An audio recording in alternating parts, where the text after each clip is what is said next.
Good morning, everyone. I hope you're having a good week. Mine is so far.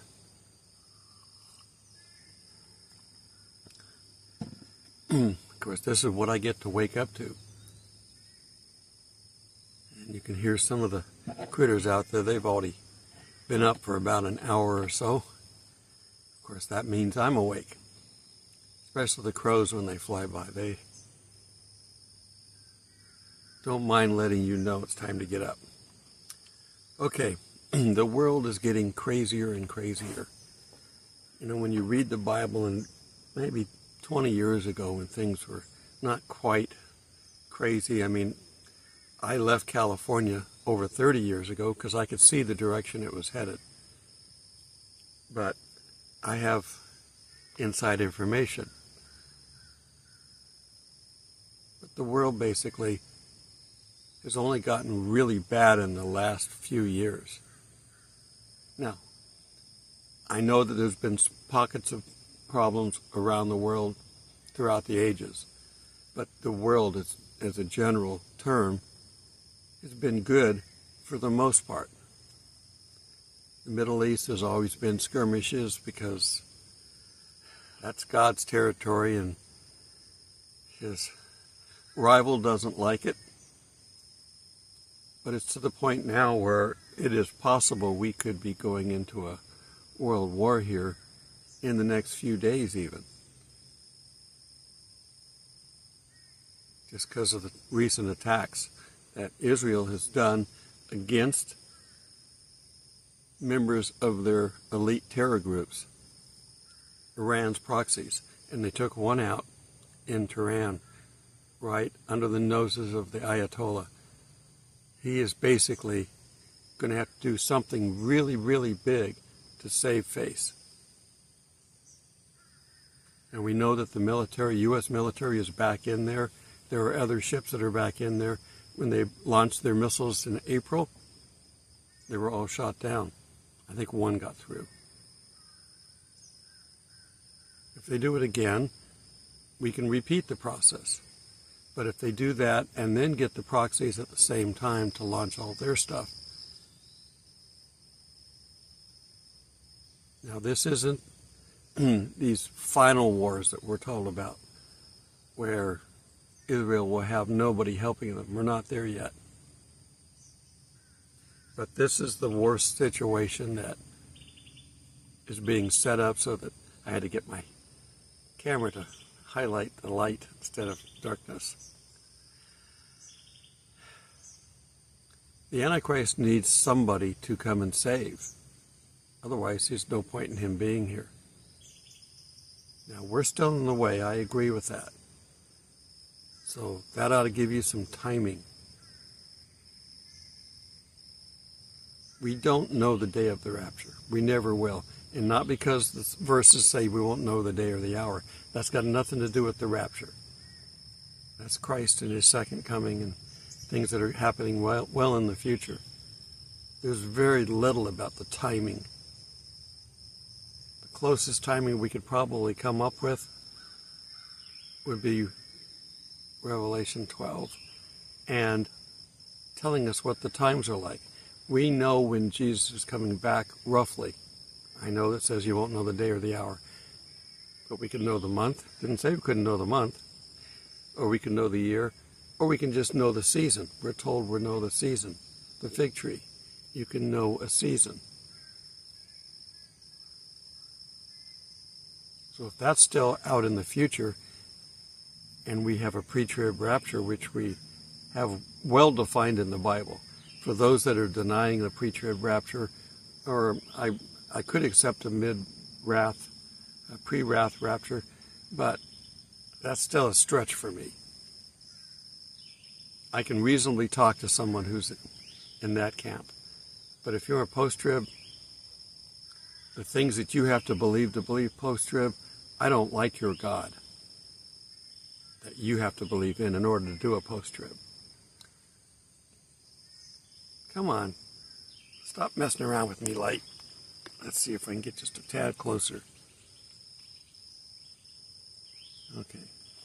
So, Why do we have to be out of here? We are the restraining force. The Antichrist can't do what he has to do. See, most people are convinced that Satan is equal to God. That's a joke. He's no more equal to God than I am. The bottom line is that he's going to convince people that he is. Because he's going to lie. And he's going to have some miracles to perform, similar to what Jesus did. Similar to what some of the other prophets did. And then we're going to have Jesus and God are going to have their people out there with Elijah and maybe Moses, maybe, whoever. The two witnesses, they're going to do miracles too. And they're going to go back and forth until the Antichrist kills them. Supposedly. But anyhow, let's take a look at what we're supposed to be looking for at this time. Okay? So, before John wrote Revelation, he wrote the Gospel, of course, and he wrote 3 epistles. So, 1 John 2:15. Do not love the world or anything in the world. Now, when I read this 30 years ago, I wasn't in love with the world, but I didn't hate the world. I should have, but I didn't. But things weren't bad 20, 30 years ago. Now, I came to Georgia 30 years ago. I left California to come here because I could see what was happening. And when I got to Georgia, Georgia was still pretty good. We moved into a northern suburb that I'm glad we did. We had God's help, of course, to do that. And we were fine for a little while. But don't love the world at all. And now it's easier. The drag queens at the Olympics, one of them was interviewed and said, "We're here, we're in your face, we're here to stay, and there's nothing you can do about it." To a degree, they're right. We can't stop the Bible prophecy of Satan taking over the world through the beast and the Antichrist, same thing. We can slow it down. We can prevent the actual Antichrist from appearing in the form of the Antichrist. I believe firmly that he's here today, now, working somewhere. We're told that there's 7 kings and he's going to die, and the 7th king dies and becomes the 8th. So he's here and alive working now, in my opinion, based on what I perceive the timeline is. Okay, do not love the world or anything in the world. If anyone loves the world, the love of the Father is not in him. That's a pretty stern warning. So if things are not going your way in the world, maybe your focus is wrong. You don't have that fancy new job so you can get that fancy new car. You've only got 4 TVs and you want 5. All big screen. I don't know what, people want nowadays. I'm living as modestly as I can. I'm not even in a trailer. I'm in a tent. And I'm happy with it. I may not be completely happy when I've got a major storm going over me, but I'm only distracted. And I'm still here. And the tent's still here. Now we're supposed to go into a drier spell, which thank God I'm ready for, because we've had so much big storms come through.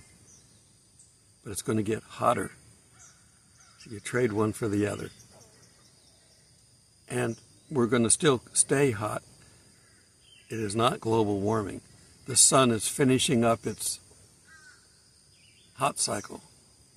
That's why we got a big X-class solar flare this week. it's going to eventually switch to a cooler sun.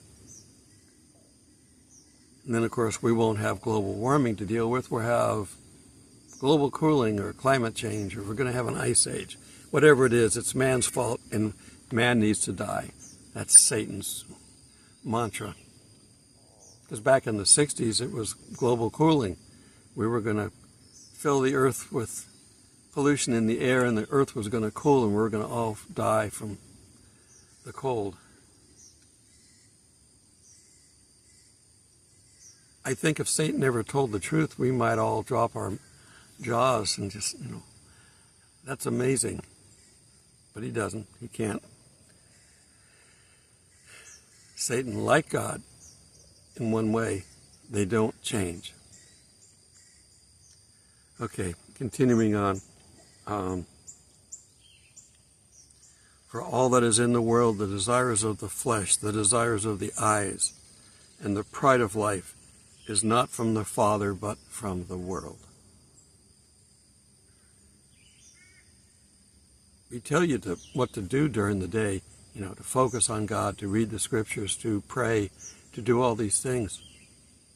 But now, this is the reason why you don't want to be focusing on the world. We're not going to be able to change prophecy. God knows what's going on. But we will be here until we can't be any longer. The way things are going right now, I can see us being out of here shortly, very shortly.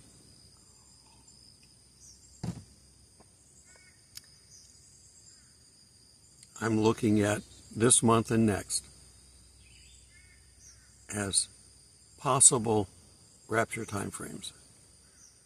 Now, Barry Oz looking at this month because he's big into God doing things on the same days, and he's got a good track record for doing that. So I'm mentioning him and this prophecy of the 9th of Av this month as a good potential rapture date because God has consistently done things on the same days throughout history. The 9th of Av, the 2 temples were destroyed on the same day. So, that's a possibility. Now, personally, I don't think he's right because I don't think that the rapture is a Jewish timing event because Jesus didn't talk about it. In Matthew 24, Jesus talked about his second coming, not the rapture. There are no rapture verses in Matthew 24, no matter how you want to twist them. A lot of people believe that there are, but I don't believe there are. That's my opinion.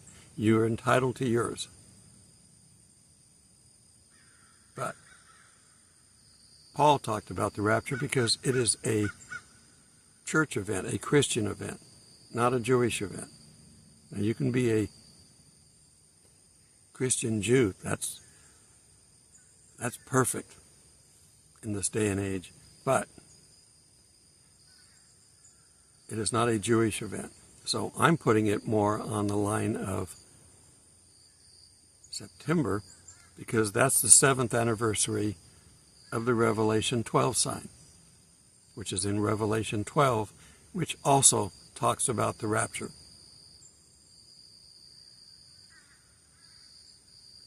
We don't know the timing. And things don't necessarily have to fall. When God gives a warning, He may say you've got some time to think about it. So is it going to be immediately in September? I can't, from my experience, say that. But looking at the rest of the world, it's a good possibility that this month or next month could have a rapture. Again, I can't back that up scripturally, but I can back it up by saying I'm reading the sign of the times, and I'm pulling in all the verses that have to do with the rapture, or with the Christians. We're the restraining force. We have to get out of the way for the antichrist. The Antichrist is going to come and bring peace to the Middle East. We're at war right now. If this war isn't cut off soon, many people will die.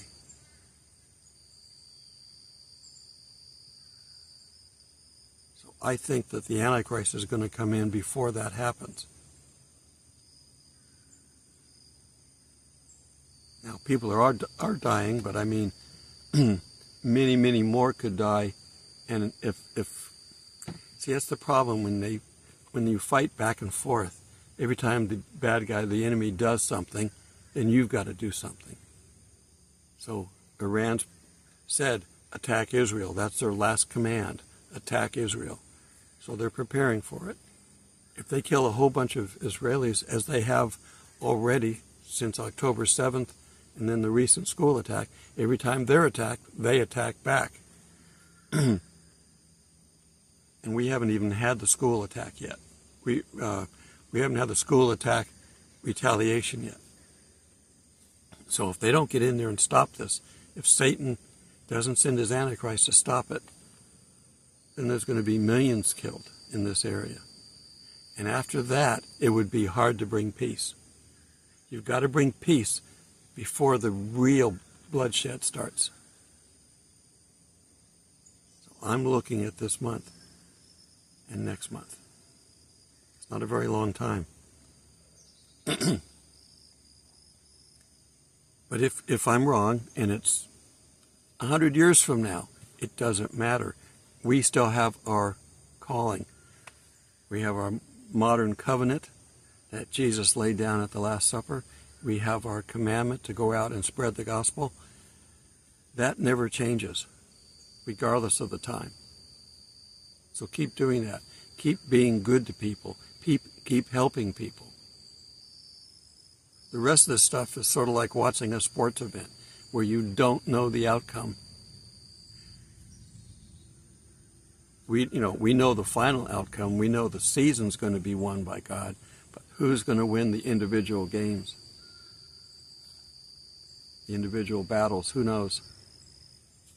At each one, because we don't know how to define each one.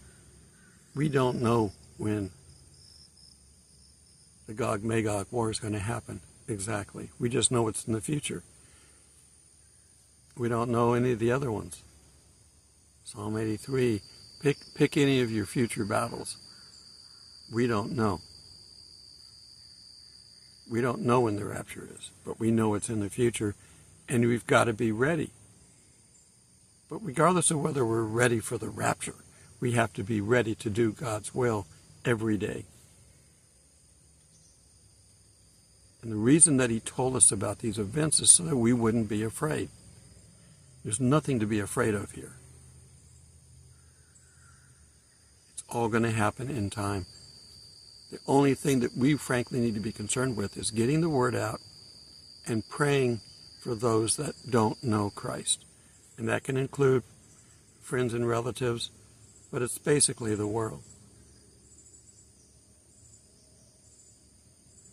And pray for the leaders of these countries that they don't do the wrong thing. We don't want millions to die. We've already had that in the past. We don't need it again. Sometime during all this process of war back and forth, I mean, the peace is only going to be temporary. We know that. At some point in time, the war is going to start back up again. And I think at that point in time, that will be when they use nukes. I don't think they're going to use nukes up front, because that would make it hard for peace. But that might also trigger it. It's hard to know. Just don't worry about it. Okay. Children, it is the last hour, and just as you have heard that the Antichrist is coming, so now many Antichrists have appeared. There have been lots that have killed Christians and Jews. Hitler would be a good one to bring to mind, but there are others. This is how we know it is the last hour.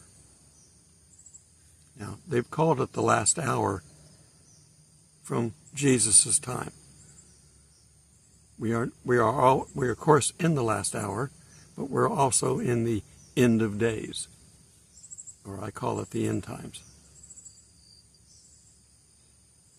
They went out from us, but they did not belong to us, for if they had belonged to us, they would have remained with us. But their departure made it clear that none of them belonged to us. You, however, have anointing from the Holy One, and all of you know the truth. Talking to you Christians now. I have not written to you because your lack of knowledge of the truth, but because you have it, and because no lie comes from the truth. Stand fast in your belief. Don't waver. Who is the liar if it is not the one who denies that Jesus is the Christ? This is the Antichrist, who denies the Father and the Son. Whoever denies the Son does not have the Father, but whoever confesses the Son has the Father as well. These are all well defined in the earlier parts of the New Testament. As for you, let what you have heard from the beginning remain in you. If it does, you will also remain in the Son and in the Father. Okay, so let's take a quick look. How are we doing on time? Oh, I'm running long for this, but I've been doing my videos a little bit longer because I feel more rested. I was pretty tired there for a little while. I think that was obvious in my demeanor. Let's go ahead and take a look at Revelation 13. We're very familiar with 12, but let's look at 13. 13:1. The beast from the sea. Then I stood on the sand of the sea, and I saw a beast rising up out of the sea, having 7 heads, 10 horns, and on his horns 10 crowns, and on his heads a blasphemous name. Well, coming out of the sea means coming out of the world, okay? The 7 heads, those are the 7 kings. The rich rulers, not the kings with crowns, but the rich rulers who are running things. You don't think Biden's been running things. And it doesn't matter who they put in. They could put Camilla in, or they could put in Biden's dog Skippy, or whatever his name is. It doesn't matter. Whoever it is going to follow instructions and read the teleprompter. And they're not going to if they let Trump in, it's only because they've got so much control, so much pre-set up, that he will absolutely be able to do nothing before they implement this stuff. But frankly, I don't think they're going to let him in. Now, whether they meant to kill him or they meant to scare him, the message is clear. They don't want him in. Okay? 13:2. Now the beast which I saw was like a leopard. Whenever they get these images, we're talking about characteristics. When they start putting in imagery of people and heads and things like that. His feet were like the feet of a bear. Have you seen a bear claw? They're 5 times the size of my hand. They're big. A leopard? Well, we've told that he's like a leopard or a prowling lion or whatever. These cats, they kind of stealthy stick up, they come up on you, and then they attack and kill you, and you're dead. And his mouth was like the mouth of a lion. We're talking about the male lion because it has a bigger mouth. The female does all the commands. She leads the pack, but the male lion, he has a big mouth. That's why he's on MGM. Okay. The dragon, Satan, gave him his power, his throne, his great authority. And I saw one of his heads had been mortally wounded.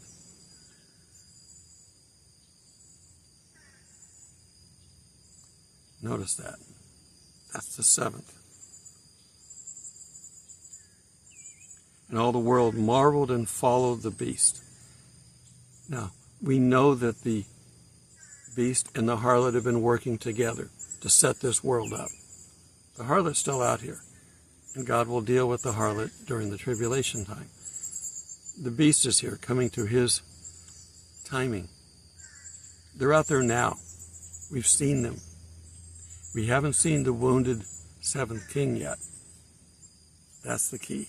So that tells us we're not into this fully yet.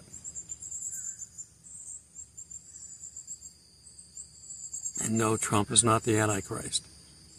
He was not mortally wounded, and he's not going to be liked around the world, okay? So they worship the dragon who gave authority to the beast. And they worship the beast, saying, who is like the beast? Who is able to make war with him? So he's going to show his authority. And the people are going to bow down to both. And he was given a mouth speaking great things and blasphemies, and he was given authority to continue for 42 months, 3.5 years, from when he starts. That's basically the first half of the tribulation. His reign ends when he defiles the temple, because he fools the Jews up until that point. And I think the Muslims figure it out too. They know that Jesus wouldn't defile the temple. Then he opens his mouth in blasphemy against God, to blaspheme his name, his tabernacle, and those who dwell in heaven. It was granted to him to make war with the saints and to overcome them. That's why we have to be out of here. The saints that are accepting Christ after the rapture. And all who dwell on the earth will worship him, whose names are not written in the book of life. That means that those that are written in the book of life will not worship him. If anyone has an ear, let him hear.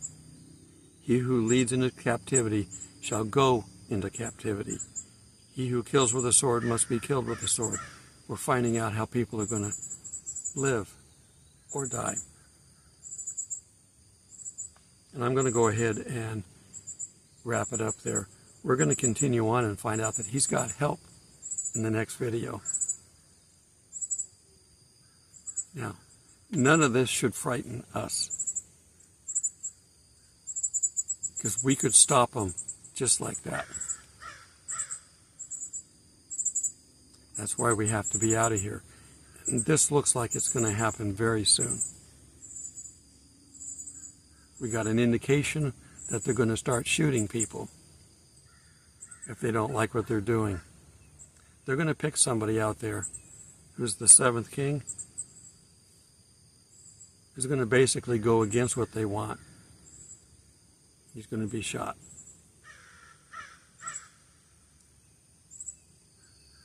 Be ready, people. Don't be afraid. Till we meet in the clouds. God bless.